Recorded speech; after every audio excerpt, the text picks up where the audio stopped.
Okay, we've got a lot to talk about today, so get in here. This is Jack with Cosmic Road. I talk about UFOs and the paranormal. Please hit like and subscribe, and let me know what you think in the comments below.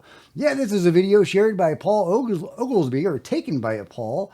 He gets fantastic contacts, or at least observations. So he's got these two bright UFOs that we're seeing right here. But watch what else happens. Okay, so you'll see there's a bright flash in the left side of the screen that may or may not be a shooting star. And there's also this other object. So there's the bright flash. And he has another one very similar to this that, you can see it right there. That flash that darts off. Meanwhile, he's getting these smaller UFOs right here. So he's got these two bright ones. And then he's got multiple smaller things right here and right there.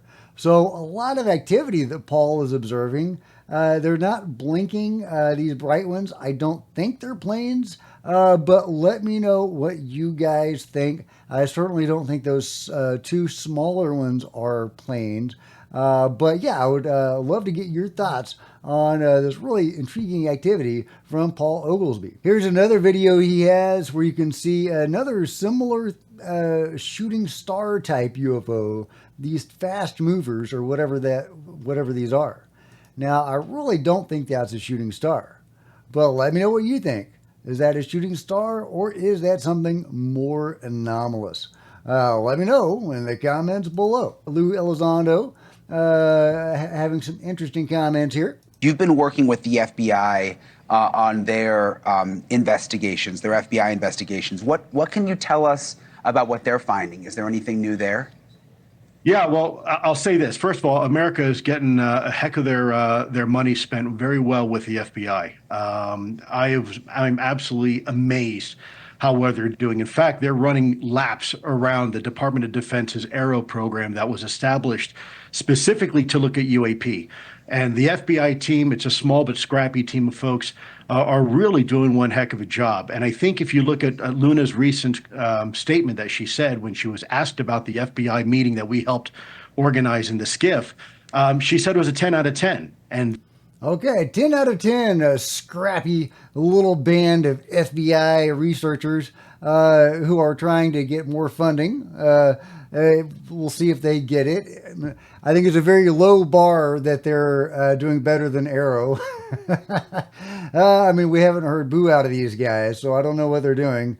The low bar is that they're not spreading disinformation that we know about. Meanwhile, Arrow has done nothing but, or very little but. So yeah, very low bar that they're not actively spreading this stuff, but they are also not sharing their information with us. So that is kind of the minimum bar that I would like to set. Meanwhile, is this a Dragon UFO shared by Don? Check it out. Dragon UFOs, these fast UFOs that buzz aerial vehicles. Okay, so we have this lady that looks like she's having a great day. Man, I want to try that. She's a blue angel, I guess. Maybe she's in training. She looks very excited. But then you'll see this object here. Yeah, look at that. Now, is that some debris from her, inside her cockpit, or some aerial debris floating along? What is that black thing that just kind of floats along there? Yeah, I would love to get your thoughts on whether this is a UFO or not. Is that a dragon? Is that a bird? Is that a bug? Is that debris? Very intriguing. Ross Coltart also has some really intriguing news and information, and teases for future information. Also, some really good news for him. He's doing very well in the ratings. His show Reality Check, I think, is like number 16 in podcast or something like that. Just doing fantastic. So good for Ross. He really deserves it. Here he is. You're going to be seeing very shortly on Reality Check one of the most interesting stories I've done for a while about an overseas location, an extraordinarily exotic overseas location where there is a vast amount of rare earth minerals.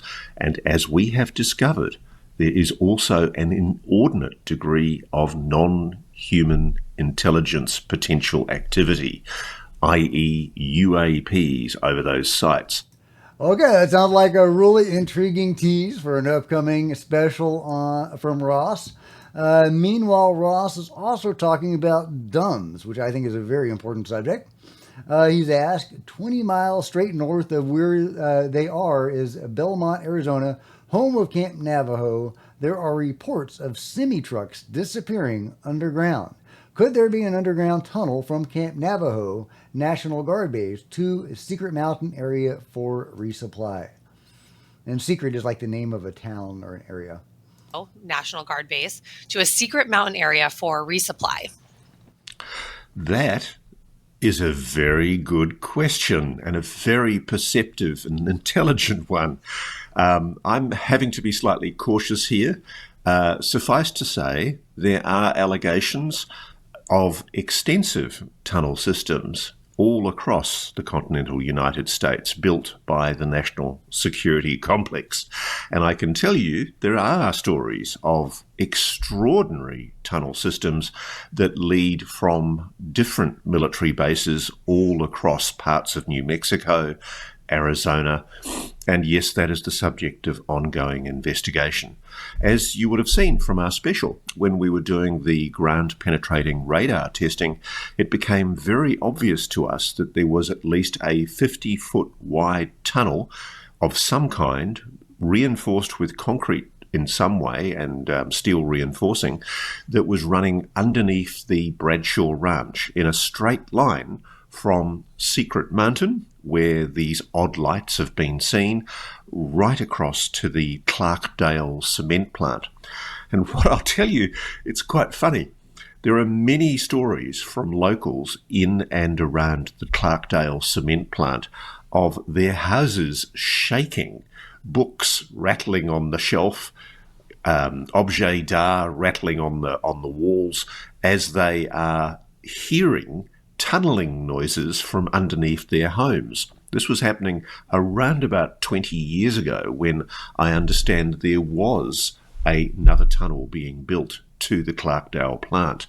There are stories of people in military uniform going in and out of the Clarkdale facility.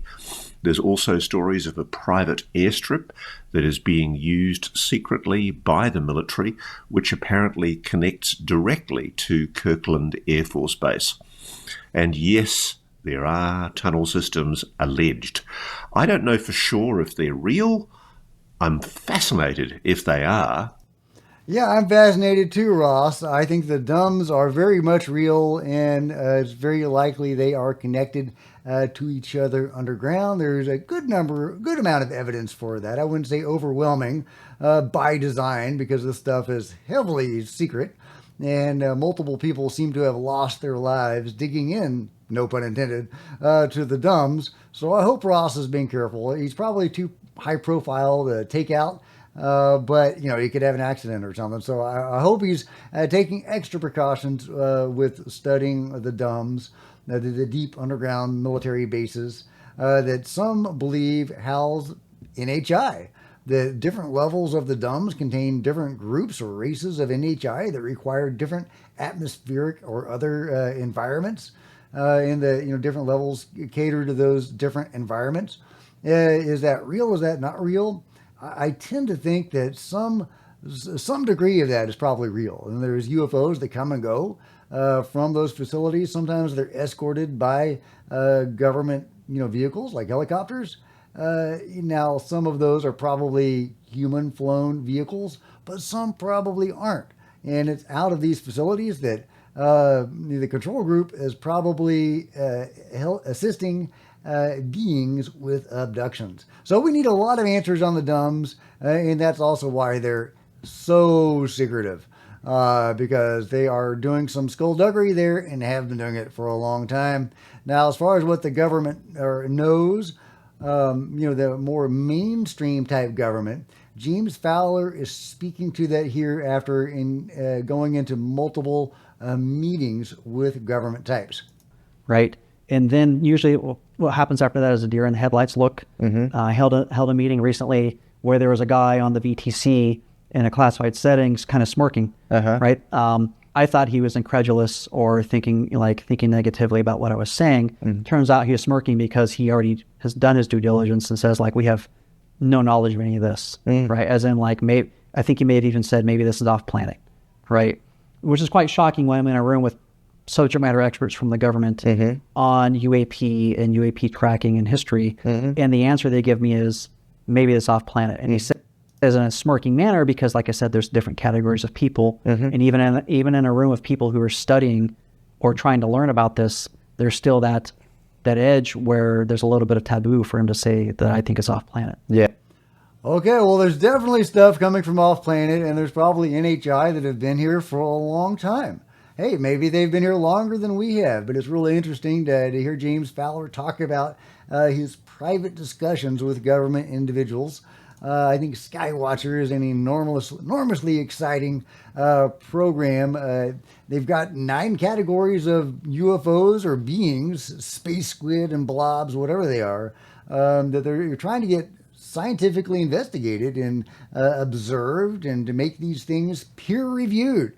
Can you imagine getting sky squid peer-reviewed? I mean, I don't even know what peers would review that, but hopefully we'll find out soon in the near future. Meanwhile, we got some interesting news coming out of China. Check it out. China stuns the world by firing precision laser at the moon in daylight, reaching historic deep space targeting milestone. This is an article sent to me by Chumbles, so thank you, Chumbles. China has once again demonstrated its prowess in space technology with a groundbreaking achievement that could redefine lunar navigation and exploration. By successfully bouncing a laser off a moon-orbiting satellite in broad daylight, China has overcome a significant challenge that has long perplexed scientists and engineers. This remarkable feat, conducted by the Deep Space Exploration Laboratory using the Tiandu-1 satellite, signifies a major leap forward in deep space navigation and paves the way for future lunar missions. As the world watches, this innovation marks the dawn of a new era in space exploration. So really intriguing development from China. Meanwhile, other interesting developments from China, and this one was sent to me by Vern, so thank you, Vern. Land uncontested. Well, they just released footage of what they say is the first ever drone mothership that, according to China, can release 100 kamikaze drones, a swarm of drones right out of its tummy, like a big old mothership. Yeah, okay, so China's got motherships, they've got space lasers, they've gone to the dark side of the moon. That's, a new power has been heard from in the world of space. So is that a good thing? Is that a bad thing? I guess we'll find out. Let me know what you guys think about all that. Meanwhile, this is the creepiest thing I've heard in a while. A really interesting story here from Jason Wild. There is a vault beneath the Padmanabhuswamy temple. I tried, guys. I tried. And Kerala that no one dares to open, not out of superstition, but out of reverence, fear, and ancient contractual silence. Vault B, as it is called, was the only chamber sealed shut during the court-ordered inventory of the temple's underground treasures in 2011. While other vaults were opened and yielded billions in gold, rubies, emeralds, and lost relics of ancient dynasties, Vault B remained untouched. Why, Jason asked. Because no lock seals it. No lock seals it. Only a set of entwined serpent emblems in the claim that it is protected by powerful mantras, not uttered for centuries. The Indian Supreme Court, fully empowered to order its opening, stepped back, refused, and to this day it remains closed. The priests, the royal family of Travancore, and spiritual authorities all agree on one thing. Vault B is different. It is not merely a room. It is a containment. The stories aren't of gold or crown jewels, but of something older. Some say a living force resides behind that door, not symbolic, but literal. a presence sealed there by ancient rishis using rituals so advanced they barely register in our modern understanding of science. These warnings come from official temple records and legal affidavits submitted to the court, detailing the Garuda mantra and Naga Bandham that bind the chamber shut.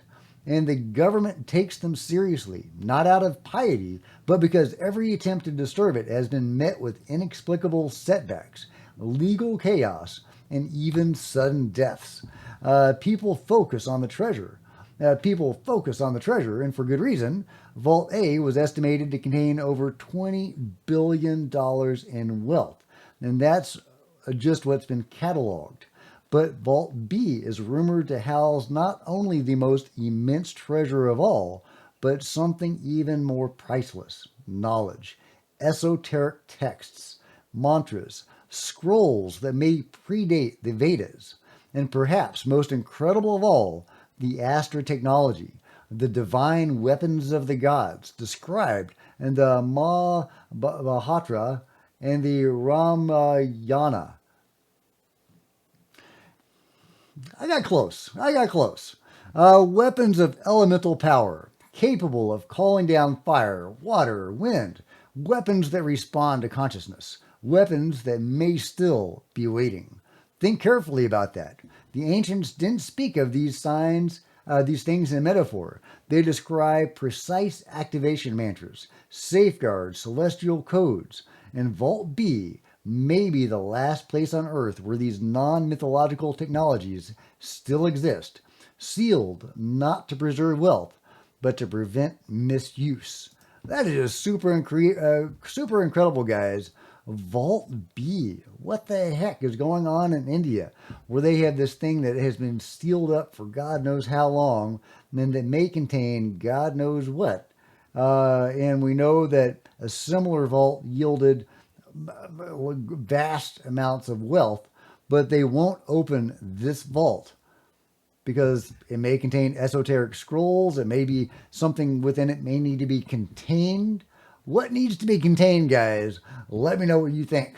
We've got the cutest elephant, the cutest baby elephant, and he seems to think that we're pretty cute too. So let me know what you think about this amazingly cute elephant and everything else covered in the comments below. Like and subscribe. Hit the bell to be notified of future videos. You don't want to miss a thing. Join me on social media, Facebook, Twitter, Discord, and Rumble, links below. Love to see you guys there. If you want to support Cosmic Road in a bigger way, consider grabbing a coffee mug or a t-shirt in the merch store below, or by becoming a channel member. Channel members are rock stars, and I really do appreciate you guys' support. Thank you.